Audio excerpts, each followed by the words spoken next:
사랑의 아버지 하나님 감사합니다. 오늘도 저에게 십자가 복음을 주시면 감사합니다. 주님께서 말씀하신 그대로 더하거나 빼지 않고 그대로 전할 수 있도록 인도하시고 받는 우리 그리스도인들도 주님께서 말씀하신 그대로 받을 수 있도록 전하는 전하 받는 우리 그리스도인들 모두의 은혜를 내려 주시옵소서. 모든 말씀 우리 주 예수 그리스도 이름으로 기도드립니다. 아멘. 자, 그러면 첫째 슬라이드 본문 말씀입니다. 첫째 읽을 때 다 일어서 주시기 바랍니다. 신명기 6장 25절입니다.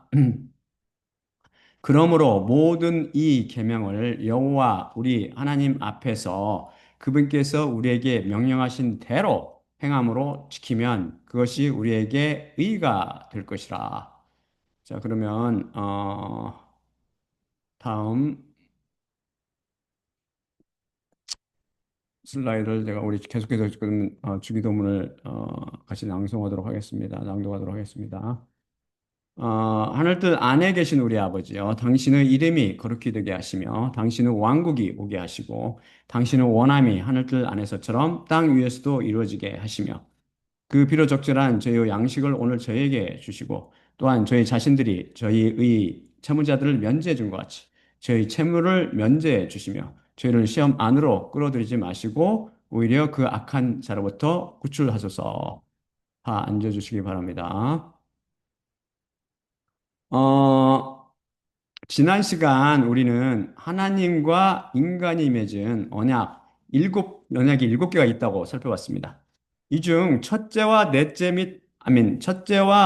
및 넷째 언약에는 인간이 지켜야 행해야 하는 명령, 즉 계명이 들어 있었는데 이런 계명이 주어지면 셋째 언약인 할례 언약처럼 지극히 지켜 행하기 쉬운 계명이 아니면 인간은 자신의 정욕에 이끌려 결국 반드시 그 계명을 깨게 된다고 살펴봤습니다. 그래서 첫째 언약인 아담의 언약과 넷째 언약인 시내산 언약, 곧 율법은 깨지고 말았지요. 나머지 다섯 개의 언약들은 사실상 하나님께서 일방적으로 지켜 행하셔야 하는 언약들입니다. 인간이 하나님의 계명을 절대 지켜 행할 수 없다는 진리를 많은 사람들이 모르고 있습니다. 제가 비교적 오래전에 한국에서 내노라 하는 큰 교회의 목회자가 한 설교를 들었는데 그가 말하기를 기독교인이라면 적어도 최소한 옆 10계명은 지켜야 한다고 열변을 토하더군요. 종교에 속한 사람들은 계명들을 스스로 노력과 수고로 지켜낼 수 있다고 착각하며 또한 그것들을 지키려고 안간힘을 다했습니다. 사람들이 이런 잘못을 저지르는 이유는 하나님의 죄와 의의 기준을 잘 모르기 때문이지요. 죄라는 단어는 히브리어로 하탓 와 헷가 대표적으로 쓰이는데 이것의 동사는 하타로 모두 동조어들입니다. 기원이 같다는 의미지요. 이 동사는 표적을 빗나가다 혹은 기준에 미달하다 등 원어적 의미를 갖고 있습니다. 죄의 헬라어 명사는 하말티아가 대표적인데 이는 빗마치다 혹은 기준에 모자라다라는 뜻을 갖는 동사 아말타노와 동조어입니다. 결국 히브리어와 헬라어 모두 죄에 대한 뜻이 비슷한데 이 단어들을 종합하여 원어적 의미를 살려 정의하면 죄란 하나님께서 인간에게 제시하신 행위의 기준에 못 미치거나 빗나간 것을 말합니다. 하나님께서 행위의 기준으로 인간에게 제시한 것이 무엇이죠? 그것은 바로 율법입니다. 율법의 세부 조항을 계명이라고 부르죠. 그래서 죄란 율법의 기준에 미치지 못하거나 빗나간 것, 곧 쉽게 말해 율법을 지키지 못한 것, 즉 깨는 것을 말합니다. 여기서 율법이란 좁은 의미로는 단지 구약의 신해상 계명들만 포함하지만 넓은 의미로는 신약의 계명들도 포함합니다. 죄의 반대말은 의입니다. 그럼 의의 정의를 살펴볼까요? 의란 단어는 히브리어는 세덱와 세데카이고 헬라어로는 디카시네로 쓰이는 법이나 규칙, 약속, 언약, 기준 따위에 일치하다 혹은 그것의 요구에 만족하다라는 뜻에서 유래했습니다. 성경적인 의의 정의는 율법을 지키는 것입니다. 정확히 죄의 반대이지요. 신구약 전체, 곧 성경 말씀을 통해 하나님께서 인간에게 주신 계명의 숫자가 몇 개가 된다고 배웠죠? 모두 1663개입니다. 여러분은 이들 계명 중 몇 개나 지킬 수 있다고 생각합니까? 이들을 다 지킬 수 있다고 장담하여 말하는 사람은 없을 것이므로 이 중 대표적인 10계명을 예로 들어봅시다. 여러분은 이 간단히 보이는 10계명 중 몇 개나 지키고 있으며 또한 지킬 수 있다고 자신합니까? 이것을 살펴보기 전에 하나님 앞에서 인간의 의란 어떻게 정의되는지 간단히 살펴봅시다. 다음 슬라이드 제가 보여드릴게요. 신명기 6장 25절입니다.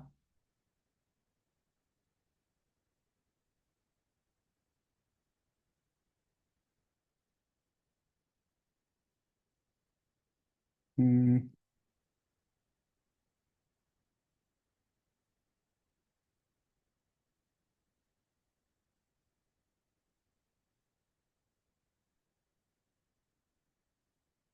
음, 엽. 그러므로 모든 이 계명을 여호와 우리 하나님 앞에서 그분께서 우리에게 명령하신 대로 행함으로 지키면 그것이 우리에게 의가 될 것이라. 아, 죄의 정의가, 의의 정의가 이해가 됩니까? 하나님 앞에서, 즉, 하나님의 기준으로 볼 때, 의 혹은 의로움이란 첫째, 모든 이 계명을 지키는 것입니다. 제가 그 설교를, 그 슬라이드 다시 보여드릴게요. 보면서 하시는 게 나을 것 같아요. 중요한 슬라이드라서. 자, 이거 잘 보고 계십시오. 간단히 보는 게 있는 것 속에 어떤 것들이 들어있는지. 어, 그래서 하나님께서 의라고 정의하신 거 성경을 통해서 말씀 첫째 모든 이 계명을 지키는 것입니다. 10계명만을 지켜도 안 되고 500개만 지켜도 안 되며 율법의 모든 계명 613개를 지켜야 됩니다.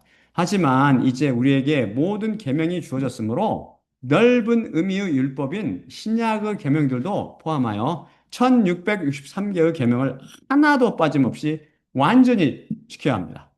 둘째는 율법의 이 모든 계명을 행함으로 지키는 것입니다. 말로만 하는 것이 아니라 행동으로 옮기는 것입니다. 끊임없이 1663개의 계명을 명령하신 그대로 행해야 합니다. 잠시라도 게을리하거나 빠뜨리면 그냥 죄를 범하게 됩니다. 한두 개도 아니고 총 1663개입니다. 마지막으로 여호와 우리 하나님 앞에서 그분께서 우리에게 명령하신 대로입니다. 하나님께서는 명령하신 말씀에 가감하지 말라고 경고하십니다. 인간의 생각으로 바꾸어서 인간의 기준대로 지키는 것이 아니라 하나님의 기준대로 지켜 행하는 것이죠. 본래 여호와 하나님께서 의도하신 그 의미 그대로 지켜 행해야 하는 것입니다. 비극은 인간이 초월적 하나님의 기준을 몰라 인간 멋대로 기준으로 지켰다고 착각함으로 발생합니다. 이것을 율법 안에 있는 의나 율법에서 난 의라고 성경은 정의합니다. 유대인들은 죄와 의의 개념을 제대로 이해하지 못했습니다. 그들은 이 말씀을 어떻게 해석했습니까? 하나님이 세우신 높고 완벽한 의의 기준을 모르고 자신들의 기준대로, 즉, 인간의 기준대로 의를 정해놓고 그것을 달성해서 하나님께 의롭다 인정받으려 했고, 또 지금도 그렇게 하고 있습니다. 즉 마귀에게 속아서 하나님처럼 되려고 즉 율법을 지켜 의인이 되려고 열심을 품고 율법을 쫓아 살고 있지요. 다음 슬라이드 보여드릴게요. 빌립보서 3장 4에서 9절입니다.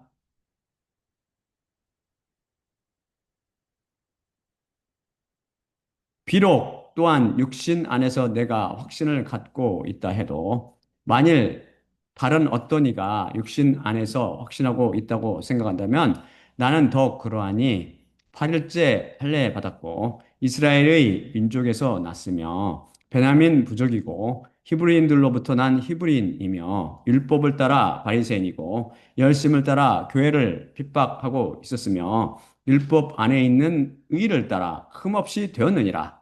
하지만 무엇이든지 나에게 이득이었던 것들, 이것들을 그리스도로 인해 손실로 간주하고 있느니라. 하지만 반대로 내 주 예수 그리스도의 지식의 탁월함을 인해 모든 것을 손실이라고 또한 생각하고 있으니 그분을 인해 모든 것을 내가 잃었으며 배설물로 내가 간주하고 있으니 그리스도를 얻고 그분 안에서 발견되기 위함으로 율법으로부터 난 나의 의를 갖고 있는 것이 아니라 그리스도의 믿음을 통해 하나님께로부터 난 믿음 위에 있는 의라. 사도 바울도 그가 예수님을 만나기 전 자신의 모습을 되돌아보면서 율법 안에 있는 의로는 흠이 없었다라고 스스로를 평가했습니다. 즉, 스스로가 율법을 완벽히 지켜 의인이 되었다고 착각했던 것이죠. 하나님의 기준, 하나님의 의가 아닌 인간의 기준, 인간의 의의 정의로 판단할 때 그랬다는 것입니다. 계속해서 그는 예수님을 만난 이후 모든 것을 오히려 해로 여기고 똥으로 여겼다고 고백합니다. 왜 그렇죠? 그것은 가짜 의이기 때문입니다. 그것을 그는 율법 안에 있는 의라고 부릅니다. 불완전한 의요, 인간의 의이며 자신을 결코 죄와 사망으로부터 구원할 수 없는 무기력한 의입니다. 계속해서 율법으로부터 난 의를 갖고 있지 않고 하나님으로부터 난 믿음 위에 있는 의를 갖게 되었다고 증언합니다. 그가 가진 의, 곧 의로움은 인간의 의, 율법에서 난 의, 불완전한 의가 아닌 완전한 의, 곧 핏뿌린 말씀인 믿음을 통해 오는 하나님의 완벽한 의입니다. 유대인들은 아직도 이 죄와 의의 개념을 이해하지 못하고 있습니다. 하나님의 의, 곧 신명기 6장 25절에서 하나님께서 요구하시는 의를 어떻게 해석하는지를 모르는 것이죠. 하나님의 기준이 얼마나 높은지를 전혀 모릅니다. 만일 유대인들이 이 계명의 참된 의미를 이해하고 자신은 철저히 죄인이며 율법의 의를 통해서는, 즉 율법을 통해서는 절대 의인이 될 수 없다는 것을 깨달았다면 절대 메시아, 곧 그리스도 예수님을 거부할 수 없었을 것입니다. 자, 그럼 율법, 곧 신해산 언약의 계명인 613개나 신약을 통해 주어진 1050개의 계명을 차치하고 여러분이 과연 10계명을 지켜 행할 수 있는지 한번 살펴볼까요? 여러분은 이 10개 중 몇 개나 지킬 수 있다고 생각하세요? 또한 자신하십니까? 참고로 10계명을 히브리어로는 아쉐렛 하드바림 이라고 부릅니다. 이것을 직역하면 10개의 그 말씀들이라는 뜻입니다. 계명이라는 의미가 없습니다. 말씀이라는 뜻은 다발의 복수형인 드바림의 정관사 하를 붙인 것입니다. 자, 그럼 첫째 계명을 보여드릴게요.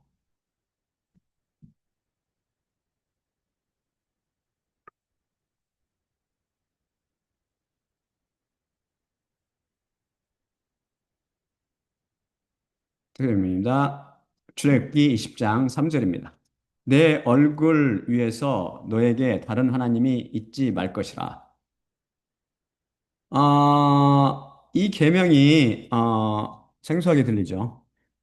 그 이유는 제가 히브리어 원문을 축자적으로 번역했기 때문입니다. 다른 하나님이라고요? 내 얼굴 위에 너에게 다른 하나님이 있지 말 것이라 하셨는데 다른 하나님이라고요? 이것은 엘로힘 아헤림 엘로힘 아헤림을 문자 그대로 번역한 것으로 여러 번 살펴봤듯이 많은 사람들이 하나님을 부르며 자신들은 여호와 하나님을 섬기고 있다고 생각하지만 사실은 다른 하나님, 곧 여호와라 불리는 송아지를 섬기고 있습니다. 겉모양은 비슷하게 보일지 모르지만 속은 전혀 다릅니다. 제 환자 중에는 중남미에서 온 히스패닉들이 있는데 그 중에서 예수라는 이름을 가진 이들도 간혹 있습니다. 그럼 그 환자가 예수라는 이름을 가졌다고 능력을 행하거나 사람들을 죄와 사망과 마귀 권세에서 해방시킬 수 있습니까? 이름에 속지 마세요. 종교에서 부르는 소위 하나님이 바로 다른 하나님입니다. 그 하나님은 무능하고 게으르며 아무도 구원하지 못하지요. 철학이 사람을 구원할 수 있나요? 다음이 내 얼굴 위에서로 이것은 알파나이를 축자적으로 번역한 것으로 우리는 하나님의 얼굴을 어디서 발견할 수 있습니까? 그분은 무소부재, 곧 그분은 우주보다 크시며 우주를 가득 채우고 계셔서 안 계신 곳이 없으십니다.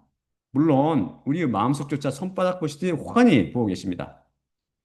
우리가 입으로는 하나님만을 경배하며 섬긴다고 하면서 그 마음속 중심에 하나님께서 계시지 않고 다른 것, 곧 돈이나 가족이나 섹스나 명예나 연예인이나 권력이나 게임이나 좋은 집이나 좋은 차 등등 이 차지하고 있다면 이것은 다른 하나님을 숨기고 있는 것과 마찬가지입니다.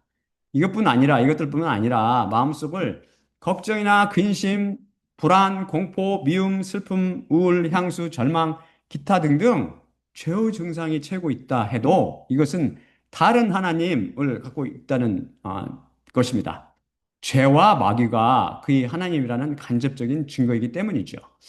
즉, 우리의 마음 중심을 한순간이라도 하나님께서 채우고 계시지 않고 다른 것이 채우고 있다면 이미 이 첫째 계명을 깬 것입니다. 여러분은 이 계명을 항상 끊임없이 하나님 기준에 따라 지켜 행하고 있습니까? 자, 그럼 둘째 계명을 제가 보여드릴게요. 둘째 계명은 출애굽기 20장 4에서 5절입니다.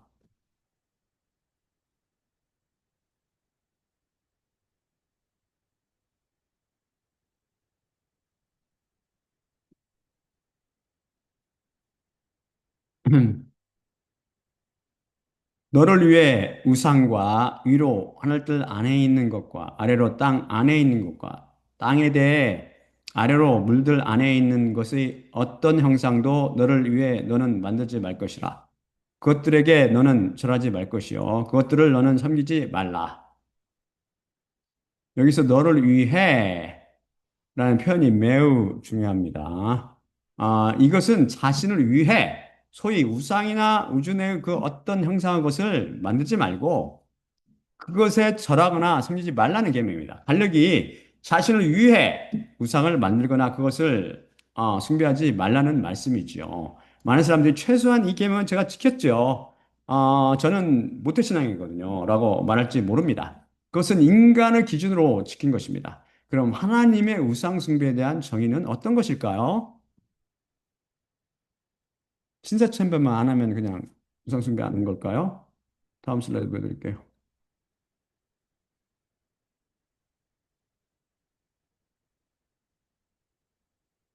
골로새서 3장 5절입니다.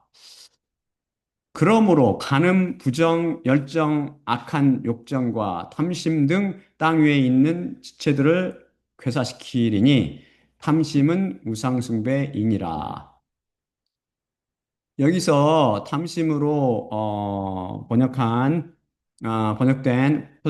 헬라어는 플레오넥시아라는 단어인데 이것은 greediness, insatiableness 혹은 covetousness로 탐욕이나 만족을 모름 혹은 탐심으로 번역됩니다. 원어적 의미는 the state of desiring to have more than one's due로 충분한 양을 갖고 있는데도 그 이상으로 더 갖고자 하는 마음 상태를 말합니다. 여러분이 탐심을 품은 적이 있다면 이미 우상숭배를 한 것이고 둘째 계명을 깬 것이 됩니다.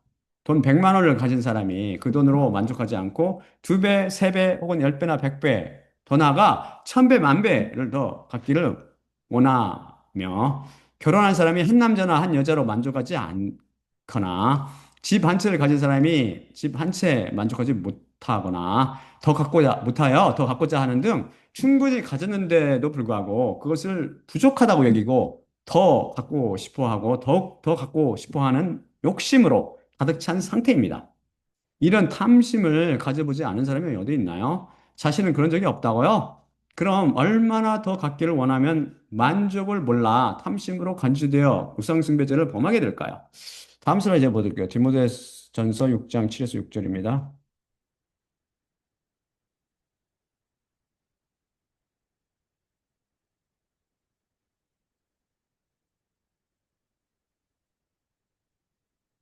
세상 안으로 아무것도 우리가 가지고 온 것이 없기 때문이니 아무것도 가지고 나갈 수 없으며 따라서 먹을 것과 덮을 것을 가지고 있으면 우리가 이것들로 만족할 것이라.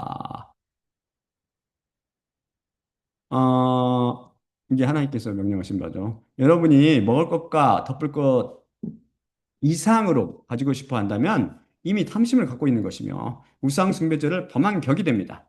충분한 양을 가지고 있는데도 만족하지 않고 그 이상으로 더 갖고자 하기 때문입니다. 여러분이 이 계명을 행함으로 지켰나요? 다음으로 셋째 계명입니다. 출애굽기 20장 7절입니다. 보여드릴게요.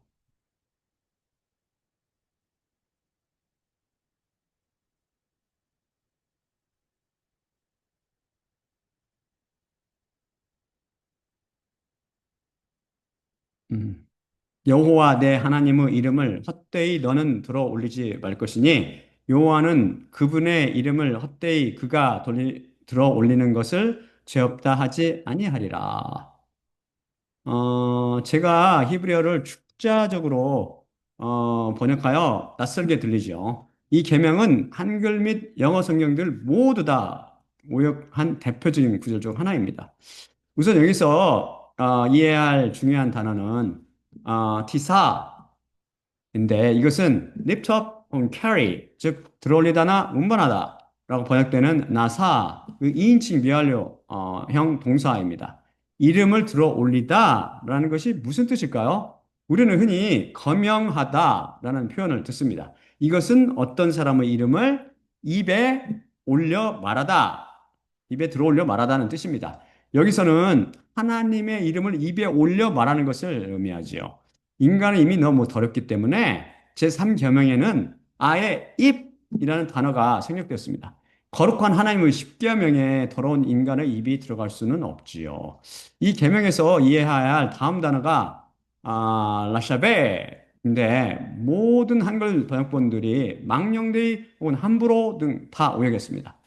이 라샤베는 뭐뭇을 위해서라는 뜻을 갖는 전치사 레와 emptiness 혹은 vanity 즉 텅빔 혹은 공허라는 뜻을 갖는 샤베의 합성어로 축자적으로 번역하면 공허함을 위해서라는 뜻입니다. 이게 무슨 뜻일까요? 많은 사람들이 하나님의 이름을 왜 부릅니까? 자기의 탐심과 정욕을 성취시키기 위한 도구로 이름을 부르지 않습니까? 사업 잘 되게 해달라고, 즉 돈 벌게 해달라고.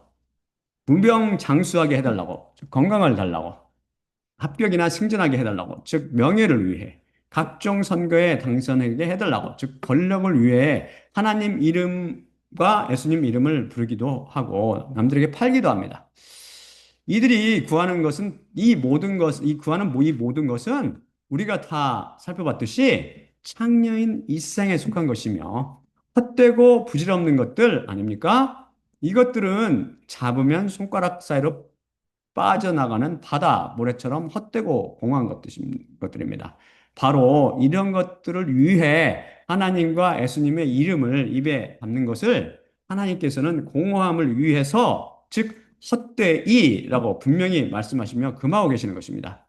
바로 이렇듯 세상에 있는 헛된 것들 중 헛된 것을 위해 기도할 때나 찬양할 때 혹은 간증할 때 거룩하신 하나님과 예수님의 이름을 부르고 쓰는 것이 바로 라샤베, 즉 헛되이 그분의 이름을 부르는 것이 격이 됩니다. 여러분이 십자가 사건을 통해 진실로 하나님을 알게 된다면 하나님이나 예수님이라는 이름 석자를 부르는 것 자체가 얼마나 두렵고 떨리는 일인지 깨닫게 될 것입니다. 다음 여호와의 이름이라는 단어, 곧 쉔, 예호바죠. 쉔 예호바를 살펴보면 먼저 쉔이라는 단어는 이름이란 뜻입니다. 그 이름은 그 한 사람의 이름은 그 사람의 이름은 그 사람 그 이름을 가진 사람 자신을 대변합니다.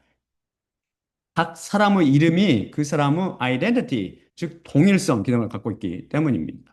그래서 옛날 왕조 시절에 살던 사람들은 왕들의 이름을 입에 올리지 못했습니다.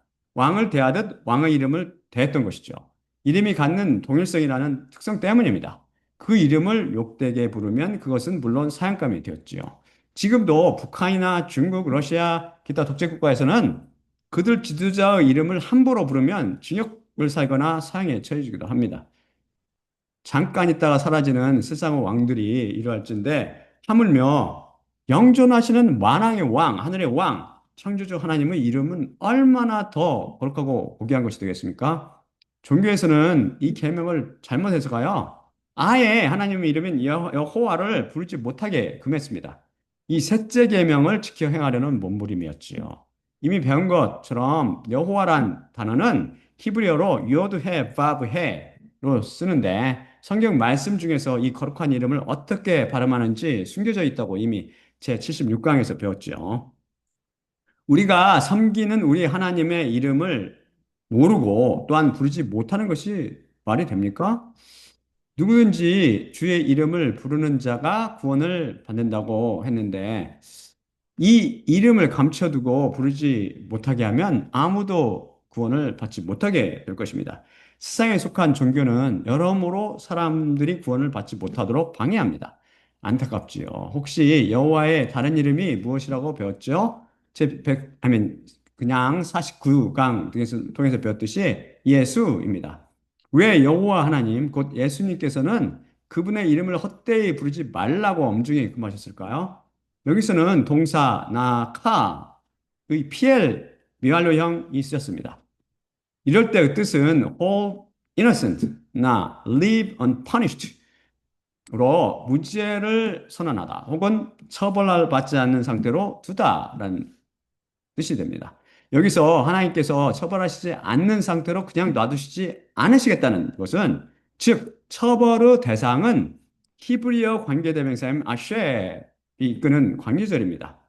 그것은 아쉘 다음에 오는 문장 곧 대절 이하인 그분의 이름을 헛되이 그가 들어 올리는 것이 되는데 이 절에서 여호와의 이름을 들어 올리는 즉 거명하는 동사의 주어는 3인칭 단수로 되어 있는 he, 즉 그가 되며 여기서는 대표적인 성격을 가져서 일반적인 사람을 가리킵니다. 그가 곧 사람이 여호와의 이름을 헛되이 부르는 것을 죄 없다 하시지 않으겠다는 뜻입니다. 즉 이것을 죄로 취급하시며 이 죄에 대한 값을 물으시겠다는 말씀이지요. 한글과 영어 성경들이 다 오해했듯이 그분의 이름을 헛되이 부르는 자를 죄 없다 죄 없다 하시지 않는 것이 아니라 그분의 이름을 사람이 헛되이 부르는 것을 죄 없다 하시지 않으시겠다는 것입니다. 전자 경우는 사람 자체가 정죄의 대상이 되지만 후자는 죄가 정죄되는 것입니다. 별 차이가 없는 것처럼 보이지만 큰 차이가 있습니다. 그래서 이런 깊은 의미도 모르는 세상에 속한 것을 구하기 위해 여호와 하나님이나 예수님의 이름을 부르게 되면 이것이 공허함을 위해서 혹은 헛되이 입에 올린 것이 되며 결국 제3계명을 깬 죄로 형벌을 받게 되는 것입니다. 여러분은 이 계명을 제대로 행함으로 지켰나요? 다음은 넷째 계명으로 출애굽기 20장 8에서 11절입니다. 제가 보여드릴게요.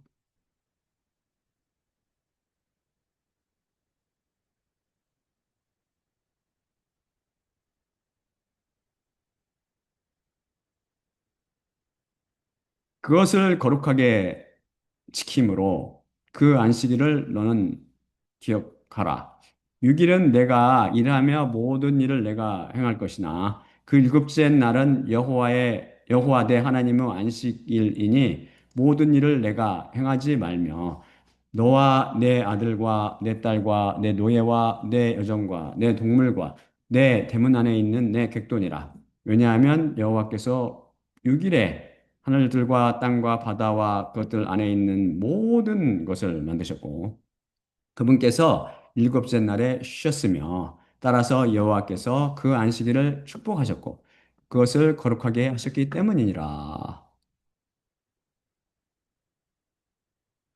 제 204강에서 살펴봤듯이 출애굽기 31장 11, 17절을 통해 하나님께서는 안식일은 거룩이요 하나님과 이스라엘 백성 사이의 영원한 언약의 표적이니 이날에 일하지 않음으로 거룩하게 지키라고 명령하십니다. 그래서 안식일을 범한 자는 죽을 것이라고, 즉, 그 영혼이 사망으로 던져질 것이라고 경고하십니다.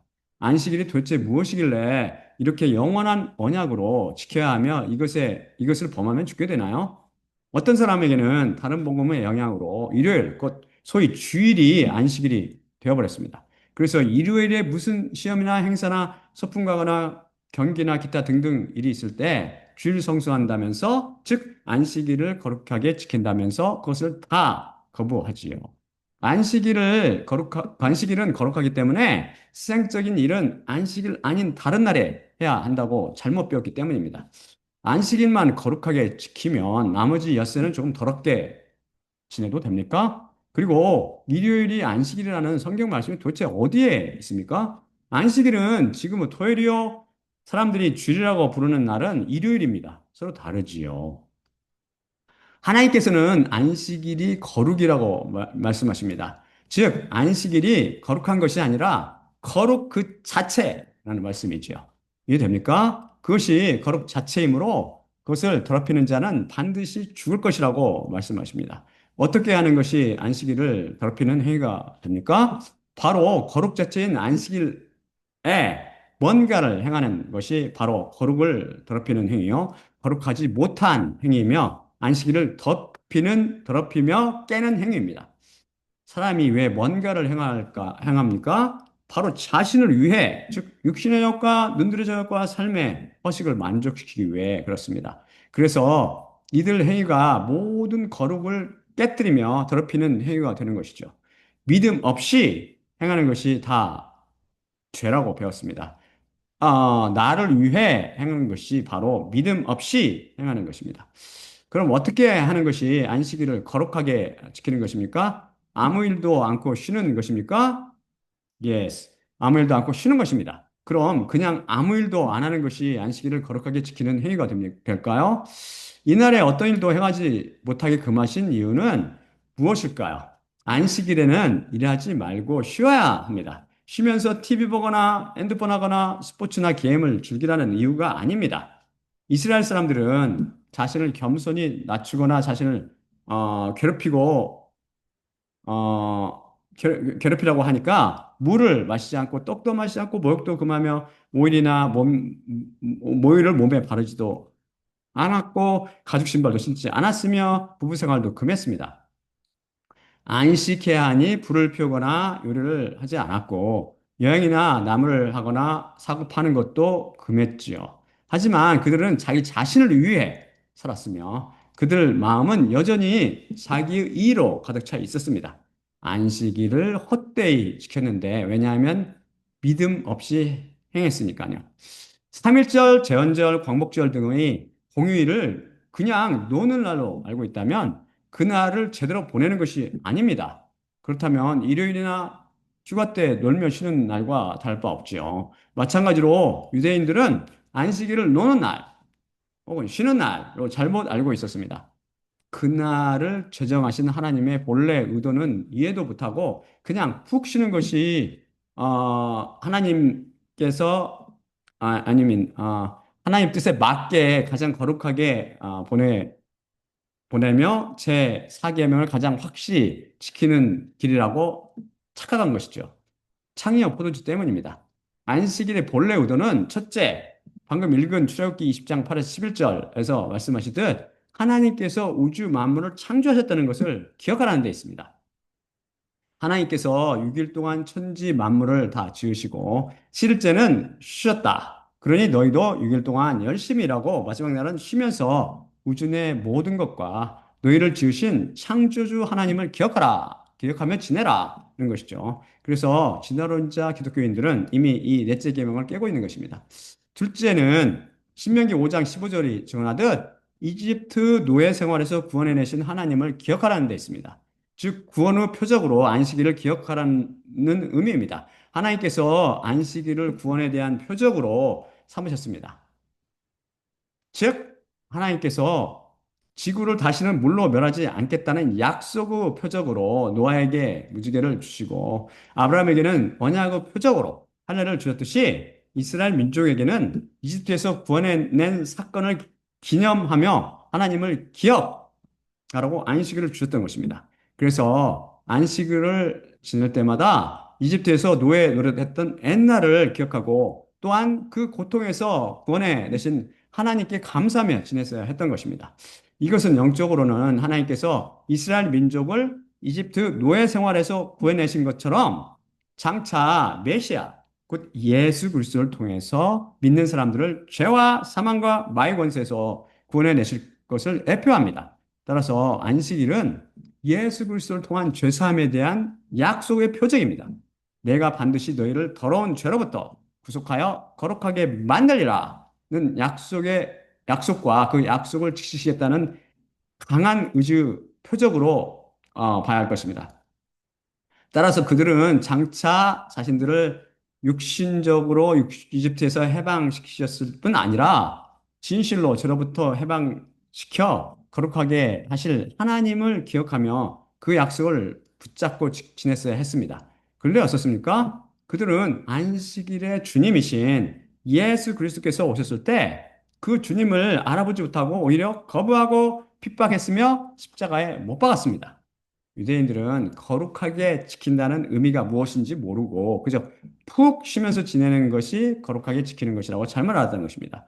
예수님께서 안식일의 병자를 고쳐서 죄와 사망과 마귀 권세에서 해방시키신 것은 안식일을 가장 안식일답게 즉 거룩하게 지키신 모델이 됩니다. 셋째, 안식일은 장차 우리에게 임할 참 안식에 대한 그림자입니다. 하나님께서는 삼라 만상된 육신 세계의 완성 후 안식하였습니다. 이것은 영의 세계 완성, 즉 구원 후 완성인 부활 후 오는 새하늘과 새 땅에서 누리는 참 안식의 그림자입니다. 우리는 장차 하늘들의 왕국에서 하나님의 품에 안겨 영원히 쉬게 될 것입니다. 이 참 안식을 주시기 위해 하나님께서는 안식일에서조차 쉬시지 않으시고 구원 사역을 하셨으며 그날이 올 때까지 계속 일하실 것입니다. 결국 안식일은 하나님께서는 창조 하나님이시며 장차 은혜로 선택받은 우리가 그리스도를 통해 거룩하게 될 것이라는 약속이고 또한 앞으로 하늘들의 왕국에서 영원한 안식을 누리게 될 것이라는 하나님의 약속의 언약이요 표적입니다. 그럼 어떻게 지내는 것이 하나님께서 의도하신 대로 안식을 잘 지키는 것이 될까요? 그것은 바로 우리를 창조하시고 우리를 예수 그리스도의 보혈로 구원하신 하나님의 은혜에 감사하며 장차 우리에게 안식을 주시겠다고 약속하신 하나님께 소망을 두고 경건하게 지내는 것입니다. 그러기 위해서는 첫째, 예배드리며 제사 드리는 등 거룩하게 지내야 합니다. 우리는 영과 진리로 하나님께 예배하며 우리 몸을 하나님께서 기뻐하시는 산 제물로 드려야 합니다. 시간을 구속하며 살아가는 것이죠. 둘째, 천지를 창조했을 뿐 아니라 우리 자신을 만드시고 자신을 거룩하게 하신 하나님을 생각하고 감사하며 지내야 합니다. 하늘들과 땅과 바다를 창조하시고 우리에게 때를 맞춰 비를 내리시며 결실기를 주시고 하나님 아, 또한 먹을 것과 입을 것으로 마음의 만족을 주시는 그 하나님께 감사해야 합니다. 그리고 우리를 창세 이전부터 택하시어 그리스도의 십자가를 통해 죄와 사망과 마귀 권세에서 해방시키거나 해방시킬 하나님의 은혜를 생각하며 찬송과 감사를 지내야 할 것입니다. 셋째, 편안히 쉬어야 하며 자기 자신을 즐기는 일을 삼가해야 합니다. 하나님께서 안식일을 일하지 말며 지키라고 하신 이유는 속죄를 이루시는 하나님, 또한 안식을 이루어 주시는 하나님을 생각하라는 것입니다. 우리가 일을 하는 것은 우리 자신을 위해서입니다. 자신을 위해 먹을 것과 입을 것, 쓸 것 등을 마련하기 위함이죠. 그것을 그만 제쳐두고 하나님을 위해 헌신하라는 의미입니다. 우리의 전부가 되시는 분께 시간을 드리는 것이죠. 십자가를 바라보라는 것입니다. 일을 하다 보면 일에 집중해서 하나님을 생각할 틈이 없습니다. 또한 안식하며 쉼으로 뒤처진다는 생각을 갖거나 걱정하지 말고 하나님께 맡기라는 것입니다. 우리를 먹이고 살리시는 분은 우리 자신이 아니라 하나님이심을 깨닫고 그분께 맡기라는 것이죠. 또 다른 이유는 우리는 우리의 구원을 스스로 곧 행위로 이루는 것이 아니라 하나님께서 이루어주신다는 진리를 깨달으라는 것입니다. 일하지 말라는 것은 우리가 결코 행위가 아니라 예수님께서 십자가 위에서 이루어 주신 것을 의해, 즉 그분의 은혜로 거저 구원받는다는 진리를 가르쳐 주시기 위함입니다. 그럼 그리스도인들에게 토요일이 안식일입니까? 예수님께서 부활하셨으며 성령 강림이 일어난 일요일이 안식일입니까? 골로새서 2장 10에서 17절을 통해 이미 배웠듯이 각종 명절이나 뉴문, 즉 초승달, 곧 바로 초하루나 안식일 등은 다 그림자입니다. 그럼 그림자가 나타내는 본체, 곧 몸이 무엇이나요? 그것은 골로새서 2장 17절이 분명히 증언하듯이 바로 예수 그리스도이십니다. 그리스도께서 구약의 모든 절기와 안식일 등의 본체시요 몸이셨던 것이죠. 그래서 출애굽기 41장을 통해 내 자신이 너희를 거룩하게 하는 여호와임을 알게 함이니라. 따라서 그 안식일을 너희는 지킬지니 그것이 너희에게 거룩이기 때문인데 라고 말씀하셨던 것입니다. 즉 안식일을 통해 우리는 하나님께서 우리를 거룩하게 하시는 여호와 예수 그리스도 곧 우리를 죄와 사망과 마귀의 권세에서 해방시켜 구원하심으로 우리를 거룩하게 하시는 분이심을 알고 기억하라는 것입니다. 그래서 안식일이 거룩 자체였던 것이죠. 왜냐하면 바로 거룩은 오직 구원을 통해서 오며 구원을 통해 영원한 안식이 오는데 이것들을 모두 예수 그리스도를 비유하고 있었기 때문입니다. 예수님께서는 바로 거룩 자체이시요 구원 자체시며 안식 자체이십니다. 구원은 부활과 부활의 한 모습인 휴거를 통해 바로 예수님이 되는 사건이라고 배웠습니다. 구원의 완성인 예수님이 되면 거룩 자체이신 예수님처럼 거룩해지며 안식 자체이신 예수님처럼 영원한 안식으로 들어가게 될 것입니다. 그래서 예수님께서 인자, 곧 사람의 아들이 안식일을 주님이라고 말씀하셨던 것이죠. 결국 안식일은 예수님을 비유하고 있었습니다. 안식일은 창조의 하나님, 구원의 하나님, 영원한 안식의 하나님께 대한 표적이요. 결국 예수 그리스도를 비하고 있었던 것이죠. 성막과 그 속에 있었던 제사장의 옷을 비롯한 모든 기구들 하나하나의 주인공이 다 예수님이시지요. 다 예수님이며 예수님은 그림자, 였던 것처럼 안식일이나 유월절, 오순절 및 초막절을 비롯한 모든 절기들이 다 예수 그리스도의 그림자였던 것입니다. 역시 말씀은 예수 그리스도와 십자가에 대한 증언임을 다시 확인할 수 있습니다. 그래서 이런 영적 의미를 모르는 자는 다 죽임을 당할 것입니다. 즉 사망으로 던져질 것입니다. 이 계명을 행함으로 지키지 못할 것이기 때문이죠. 왜냐하면 이로부터 나지 못한 자들은 이런 비밀을 모를 뿐 아니라 이것을 주인공이시며 본체시요 몸이신 예수 그리스도로 인해 안식일을 거룩하게 지키지 못할 것이기 때문입니다. 따라서 이제부터 나서 예수 그리스도께서 성령님으로 와 계신 자들은 어떤 날이 안식일이냐 아니냐가 중요하지 않습니다. 그것들은 모두 그림자이되 그것을 본체이신 예수님께서 와서 자기 안에 사시고 계시기 때문입니다. 그래서 일주일 중 단 하루뿐 아니라 일주일 모두, 즉 하루하루를 나를 위해 살지 않고 나를 위해 영원한 안식을 주실 예수 그리스도를 위해 살아갑니다. 그래서 주일이니 주일 성수니 하는 따위의 말들이 다 의미가 없어지는 것이죠. 우리의 모든 것이 되시는 분은 예수 그리스도이시며 십자가 사건을 경험한 모든 그리스도인들 안에 사시는 분은 그리스도이시기 때문입니다. 여러분은 이 계명을 제대로 지켰습니까? 이 네 계명들을 하나님의 기준에 따라 곧 완벽히 항상 그분께서 말씀하신 그대로 제대로 지킨 사람은 단 하나도 없을 것입니다. 그럼 다음 시간에도 나머지 6계명을 간략히 살펴보고 십자가 복음의 선포를 계속하도록 하겠습니다. 그럼 마지막으로 고린도전서 11장 23에서 26절 읽고 마치도록 하겠죠.